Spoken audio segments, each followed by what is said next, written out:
वर्षीय मुलीचा गुप्तधनासाठी बळी देण्याचा प्रयत्न जालन्याच्या भोकरदन पोलिसांनी उघडकीस आणला। या प्रकरणात भोकरदन पोलिसांनी एका भोंदू बाबाला बुलढाणा जिल्ह्यातील धामणगाव येथून ताब्यात घेतलाय।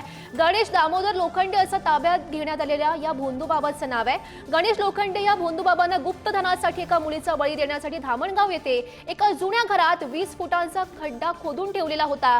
भोकरदनच्या बालसावडा येथील ज्ञानेश्वर भिका आहेर यांनी 8 दिवसांपूर्वी गळफास घेऊन आत्महत्या केली होती आणि याच वेळी मयत ज्ञानेश्वर आहेर यांच्या खिशात एक चिठ्ठी सापडली होती। त्यात बुलढाणा जिल्ह्यातील धामणगाव येथील एका भोंदू बाबाने दिलेल्या त्रासातून आपण आत्महत्या करतोय असं त्यानं लिहिलेलं होतं। दरम्यान ज्ञानेश्वर यांच्या आत्महत्या प्रकरणात पोलिसांनी चौकशीसाठी या भोंदू बाबास ताब्यात घेतलाय।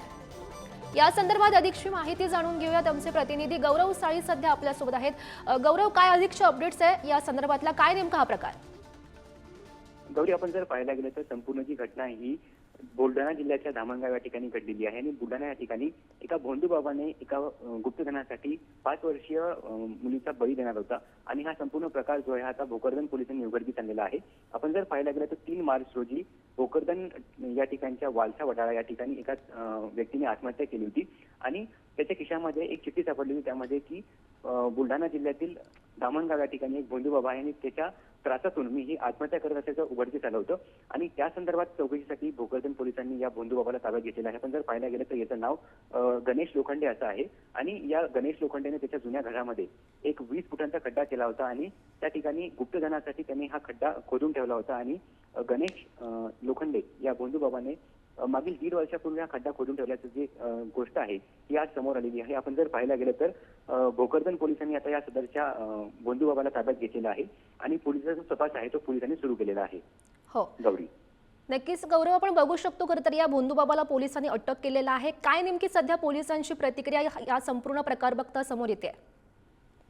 आपण जर पाहायला गेलं तर ज्ञानेश्वर आहेर हे भोकरदन तालुक्यातील वालसा वडाळा या ठिकाणी राहणार होते आणि त्यांचा आणि भोंदू बाबाचा काही संपर्क होता आणि त्या संपर्कातून ज्ञानेश्वर यांची जी मुलगी आहे 5 वर्षाची तिचा बळी देण्याचा विचार जो आहे हा भोंदू बाबाने केला होता आणि गुप्तधनासाठी हा बळी दिला जाणार होता आणि त्या संपर्कातून त्याच ओळखीतून वारंवार हा भोंदू बाबा जो आहे हा ज्ञानेश्वर आहेर यांना त्रास देत होता आणि या त्रासातूनच ज्ञानेश्वर आहेर यांनी आत्महत्या देखील केली होती आणि यानंतर एक चिठ्ठी सापडली होती, त्यामध्ये या भोंदू बाबाचं नाव निष्पन्न झालं होतं आणि त्यावरूनच भोकरदन पोलिसांनी तपासासाठी या भोंदू बाबाला जे आहे ते ताब्यात घेतलेलं आहे आणि ज्यावेळी भोकरदन पोलिसांनी बुलढाणा जिल्ह्यातील धामणगाव या ठिकाणी पाहणी केली त्यावेळी त्याच्या जुन्या घरामध्ये एक 20 फुटांचा खड्डा जो आहे तो पोलिसांना आढळून आलेला आहे आणि हा संपूर्ण प्रकार म्हणजे नरबळीचा किंवा मग गुप्तधनासाठी मुलीचा बळी हा जो प्रकार आहे हा यामुळे उघडकीस आलेला आहे। आता या प्रकरणी पोलीस जे आहेत ते अधिक तपास करताना पाहायला मिळत आहेत। गौरी, बरोबर।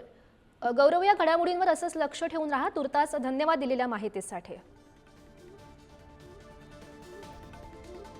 आणि याविषयी आपल्यासोबत बोलण्यासाठी अंधश्रद्धा निर्मूलन समितीच्या मुक्ता दाभोळकर आहेत। मुक्ता, जे आपण बघू शकतोय धक्कादायक असा प्रकार म्हणावा लागेल जो जालन्यामध्ये घडलेला आहे। 5 वर्षीय मुलीचा गुप्तधनासाठी बळी देण्याचा हा प्रयत्न करण्यात आलाय।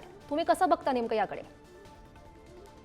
खरं तर कुठल्याही महाराष्ट्रासारख्या प्रगत समाजामध्ये अशा घटना सातत्याने घडतात, असे प्रयत्न होतात की एवढ्या मोठ्या प्रबोधनाची आणि लोकांशी याविषयी सातत्याने संवाद छेडण्याची गरज आहे हे यातून स्पष्ट होतं। पोलिसांच्या सतर्कतेमुळे हा प्रकार उघडकीस आलाय असं बातमीतून समजलं। तर मला वाटतं की जादूटोणा विरोधी कायदा गेली 10 वर्ष महाराष्ट्रामध्ये अस्तित्वात आहे आणि त्याच्या अंमलबजावणीसाठी पाठपुरावा पण सतत अंधश्रद्धा निर्मूलन समिती करत असते। यातून एक जनजागृती समाजात निर्माण झाली आणि अशा पद्धतीच्या घटनांवरही आपण लक्ष ठेवलं पाहिजे। या काही दुर्मिळ घटना म्हणतात असं नाहीत, या समाजात घडत असतात। त्या जादूटोण्याच्या होणारं जे शोषण आहे त्यामुळे पोलिसांची एक मानसिकता ही तयार होतीये, ही एक चांगली गोष्ट आहे।